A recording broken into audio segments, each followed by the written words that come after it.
या बातमीचे प्रायोजक आहेत रामकृष्ण हरी वस्त्र भांडार, बस्त्यांची भव्य दालने. आमच्या शाखा नारायणगाव बायपास, नारायणगाव बाजारपेठ, निमगाव सावा, जांबूत, बेल्ढा, आळेफाटा, पारगाव, शिंगवे, ओतूर. आजच भेट द्या आपल्या जवळच्या शाखेला. बिहारमध्ये विधानसभा निवडणुकीसाठी जोरदार प्रचार सुरू आहे. राज्यात एनडीए विरुद्ध महागठबंधन असा थेट सामना आहे. बिहारमध्ये 2 टप्प्यात मतदान होईल.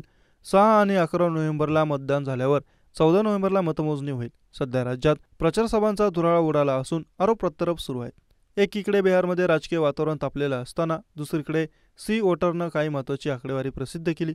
बिहारमध्ये यंदाच्या निवडणुकीत प्रशांत किशोर यांची एंट्री झाली आहे. किशोर यांचा जनसुराज्य पक्ष पहिल्यांदाच विधानसभा निवडणूक लढत आहे.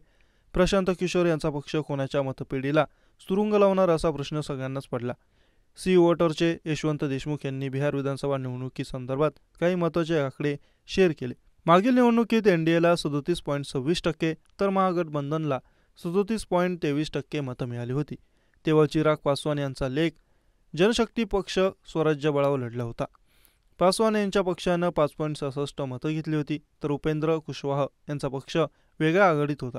आता या दोन्ही पक्षांना सोबत घेत भाजप प्रणित एनडीएनं आपली मतपेढी 7 ते 8% वाढवण्याचा प्रयत्न केला.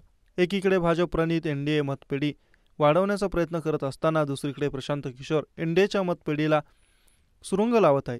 सी वोटरच्या आकडेवारीनुसार किशोर यांच्या पक्षाकडे वळणारे दर 10 पैकी 7 मतदार हे एनडीएला मतदान करणार आहे. याचा अर्थ किशोर यांचा पक्ष अनेक मतदारसंघांमध्ये भाजप प्रणित एनडीएला धक्का देण्याची शक्यता आहे. प्रशांत किशोर यांच्या पक्षामुळे भाजपच्या 34 जागा अडचणीत आल्या. भाजपने गेल्या निवडणुकीत 74 जागा जिंकल्या होत्या. यंदा भाजप 101 जागा लढवत आहे. किशोर यांच्यामुळे 34 जागा अडचणीत आल्यानं भाजप मागील कामगिरी कायम राखतो का हे पाहणं आता महत्त्वाचं असेल.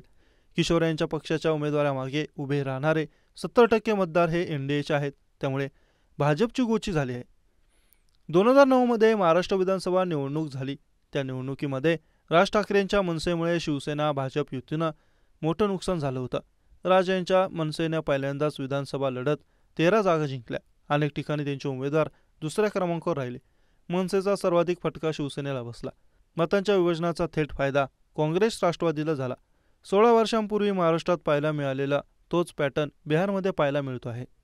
तुमचं यावर मत काय, आम्हाला कमेंट करून नक्की सांगा.